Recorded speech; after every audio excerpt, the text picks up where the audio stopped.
এরপরে প্রশ্ন হলো, পরীক্ষার খাতায় বা কুইজে ভুল লিখে আসলে পরবর্তীতে দোয়া করে ভুল উত্তর সঠিক করার কোনো উপায় আছে কি না? লা হাওলা ওয়ালা কুওয়াতা। এটা কি প্রশ্ন না তামাশা? হ্যাঁ, একবার আমার নামও লিখে দিয়েছি শেষে দিয়ে সুন্দর করে। ভাই, এই প্রশ্ন আমার ফাঁকিবাজ ছাত্র ভাইয়ের প্রশ্ন। আপনাদেরকে একটা মার্কা দেই, মার্কা একটা আলামত দেই, ফাঁকিবাজ ছাত্র বোঝার একটা আলামত। হুজুরদের কাছে যেসব ছাত্র প্রশ্ন দিবে, হুজুর কোন আমল করলে পরীক্ষার খাতা একেবারে ফরফরায় লিখতে পারবো, সহজে লিখতে পারবো, একটু কলম পড়া দেন হুজুর, ফু দিলে জানে কলমে একেবারে গুলির মতো চলতে থাকে। এগুলো বেশিরভাগই ফাঁকিবাজ ছাত্রদের আলামত।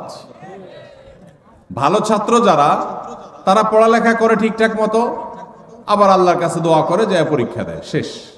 আর ফাঁকিবাজ যারা, সে তো জানে পড়ালেখা করে নাই, টোটো করে ঘুরে বেড়াইছে, এই জন্য হুজুরের কাছ থেকে কলম পড়া, এটা সেটা দুনিয়ার ডানে বামে বিভিন্ন পথে যায়। এই জন্য পরীক্ষা ভালো হওয়ার আমল কি যদি বলেন, আমি বলবো পরীক্ষা ভালো হওয়ার আমল হলো পড়ালেখা বেশি করে করা, সুন্দর করে করা, ভালো করে করা। এটা হলো পরীক্ষা ভালো হওয়ার আমল।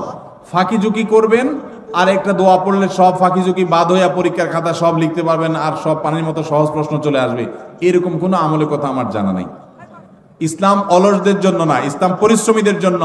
নবীজি আল্লাহর কাছে পানা চাইতেন, আল্লাহুম্মা ইন্নী আউযু বিকা মিনাল আজজি ওয়াল কাসাল, আল্লাহ আপনার কাছে আমি অলসতা থেকে পানা চাই।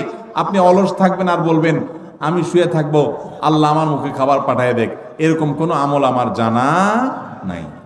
অতএব ভালো করে পড়ালেখা করবেন তো ইনশাআল্লাহ ছাত্র ভাইরা, মনোযোগ দিয়ে পড়াশোনা করবেন এবং আল্লাহর কাছে দোয়া করবেন, আল্লাহ ইনশাআল্লাহ সাকসেস করবেন।